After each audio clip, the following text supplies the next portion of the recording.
የተወደዳችሁና የተከበራችሁ ውድ ሀገሬ ልጆች የተወደዳችሁና የተከበራችሁ ውድ ቤተሰቦቼ አሰላሙ አለይኩም ወራህመቱላሂ ወበረካቱ። እንዲሁም ክርስቲያን ወገኖቼ ሰላም ሰላም ብያለሁ። ዛሬ ደግሞ ብቅ ብዬላችኋለሁ። እጥር ምጥን ያለች ታሪክ ይዤላችሁ ቀርብ ያለው። ወደ ታሪኩ አንድ ባለ ታሪካችን እንዲህ ሲል ይተርካል። ይቅር ትይኛለሽ ይላል። ለምን እንዳስጠላች ባላውቅም ከስራ ስገባ ከርፈፍ ግርጅፍ ብላ ሶፋ ላይ ሳያት ግን ትዘጋኛለች፣ ትቀፈኛለች። ቢጃማዋ እላይዋ ላይ 2 ሳምንት ሰንብቶ እጀታው ማሟሻ መስሏል። ጸጉሯ ወደ ጎን ወደ ኋላም ቆሟል። ንፍጧን አስሬ ወደ ላይ ትስባለች። የጠጣች ይመስል አይኗ ደፍርሷል። ድፍርስ ብሎ ሳያት በትዳር ስም ጭራቅ ጎትቼ ቤቴ ድረስ ያስገባሁ ይመስለኝም እደነግጣለሁ። ገና ሳያት ደግሞ ዝፍዝፍ ሰውነቷን እየታገለች ተነስታ በሷ ቤት እኮ ልታቅፈኝ መሆኑ ነው። በስማም ፈዝዤ የነበርኩት ሰውዬ ሹልክ ብዬ ራሴን ምኝታ ቤት አገኘሁት ይላል። ከሷ መኮሳመን የኔ ነጻነት፣ ከሷ ንጽህና የኔ ማማር፣ ከሷ ረሃብ የኔ መብላት ያሳስባታል። መውደድ ከእሷ ጋር ራሱን ጥሎ ለወደዳት መኖር ይመስላል። ይህን አላቅም። ከዚህ ወደዚህ እየጨመረ የመጣውም ሰውነቷ እንዴትም አያሳስባትም። በእኩዮቿ ማማርስ ለምን አትቀናም? ስጸየፋትስ እንዴት አትቆጣም? ሆሆ እንደ ልማዷ ወደ ጓዷ ሮጠች። ጓዳዋን አታምንም። ሰራተኛ አትወድም። ወጥ ይጥምላታል።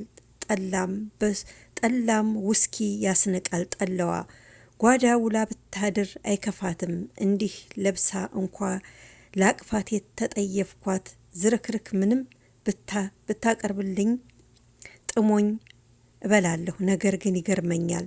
ግን ምን ያደርጋል ተንከባክባ እንዳበላችኝ እንደ ሴቶች ብትተጣጠብ ባልጋ ላይ ባታንኮራፋ ዝም ብላ ባትስቅ ብትለባበስ ጸጉሯን ብትሰራ ሽንት ቤት ገብታ ባትቆይ ቶሎ ነገር ቢገባት ፍላጎቴን በአይን ብትረዳ ምን አለበት? ፊቴን አድምኜ ጀርባዬን ሰጥቻት መተኛት ከጀመርኩ ሰነበተ ስንት ዘመኔ። ልጆቼን ብዬ እንጂ መፋታት ምርጫዬ ካደረኩማ ጊዜም የለኝ። እሷም አዝማሚያ ገብቷታል መሰል እዛው ማጀቷ ሌሊት ተነስታ ስትነፋረቅ ሰምቻታለሁ። ታዲያ ግንም ሰሞኑን ሌሊቱን ስትነፋረቅ አድራ ሰማይ ወገግ ሲል ተነስታ ወደ ውጭ መሮጥ ጀምራለች። እሷ መለዋወጥ ሲገርመኝ ደግሞ ከስራ ስመለስ ያለ ወትሮው መብራት የማያውቀው ቤቴ ወገግ ብሎ ሳይ ደነገጥኩኝ። ቤታችን መልካም መዓዛ ያለው ጤስ በበረንዳው የመብራት ጨረር ላይ ሲናኝ ሳየው ደሞ ቤቴ ተሳስቼ ይሆን ብዬም ተጠራጠርኩ። ግን ደግሞ ግቤ ነው። የቡና ሽታና ሳይቀምሱት የሚጥመው ቁሊት ከደጅ ሲቀበለኝ ተንደርድሬ ገባሁ። ሶፋውም ቤቱም ራሱ ነው። በጢስ ውስጥ በነጭ ቢጃማ የተሸፈነች እንቁ ሙነኛ ሚስቴን ተለውጣ አየኋት። ያቺ የምታሳፍረው ጸጉሯ የሚቆመው ንፍጧ በስማዓም እሷም የኔ ሚስት አይደለችም። የኔ ሚስት ይችናት። ፊቴን እያበራሁ ስቀርባት እንደ ወትሮው ከሶፋ ተነስታ መጥታ ጥምጥም አለችብኝ። በልጅነታችን ስንገናኝ ተቀብታው የነበረውን ሽቶ አወደኝ። ከመቅሰብት የጠላሁት አልጋችን ናፈቀኝ። ዛሬ ወደ ምኝታ አንሄድም ወይ እንዴ ብዬ ጠየቅኳት። ወይ ጌታዬ ዛሬማ ደክሞኛል፣ ባይሆን ቅር አላለኝም፣ ነገም የኔው አይደል ብዬ ቅፍ አድርጌ ተኛሁ።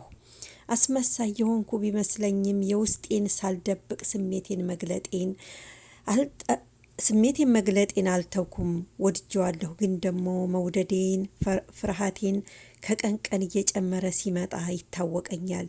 የሙና በጧት ተነስቶ መውጣት ከአልጋ ላይ መታቀብ የጸባይዋ መለዋወጥ የበቀል እየመሰለኝ ውስጤን ይቆጠቁጠኝ ጀመር። የት ነው የምትሄጂው? ማን ነው የለወጣት?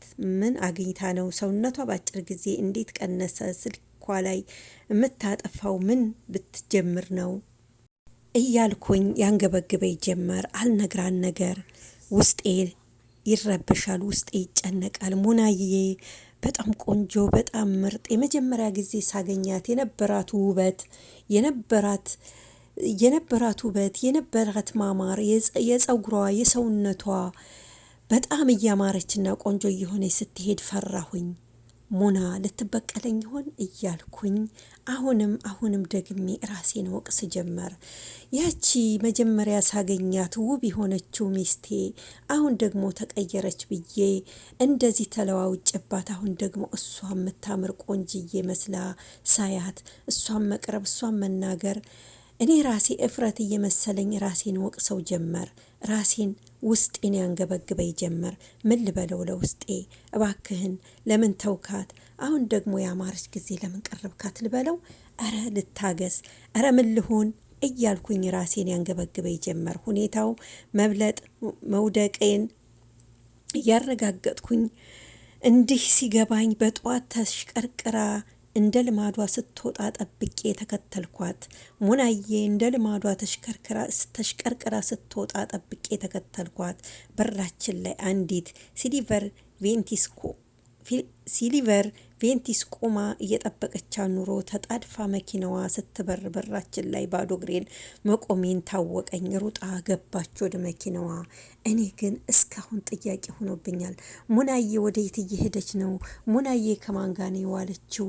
እኔስ የሰራሁት ስህተት እንዴት ነው እያልኩኝ እሷን መክሬ ማስተካከል ሲገባኝ ተጠይፊያት፣ ላያት፣ ላቅፋት፣ ልናገራት ተጠይፊያት።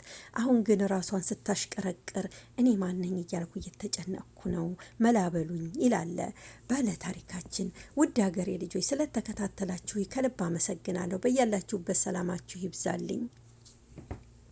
ውድ ሀገሬ ልጆች ሀገራችንን ሰላም አላህ ያድርግልን። በያለንበት አላህ ይጠብቀን። ወሎ ላኮመንዛ ዩቲዩብ ቻናልን ሰብስክራይብ ያላደረጋችሁ ሰብስክራይብ እያደረጋችሁ ቤተሰብ እንሁን። ሀገራችንን ሰላም አላህ ያድርግልን። ወጥቶ ከመቅረት አላህ ይጠብቀን። እህት ወንድሞቼ ወሎ ላኮመንዛ ዩቲዩብ ቻናልን ላይክ፣ ሼር፣ ሰብስክራይብ አድርጉ። ሰብስክራይብ ያላደረጋችሁ ሰብስክራይብ እያደረጋችሁ ቤተሰብ እንሁን። አላህ ከእናንተ ጋር ይሁን። አሰላሙ አለይኩም ወራህመቱላሂ ወበረካቱ።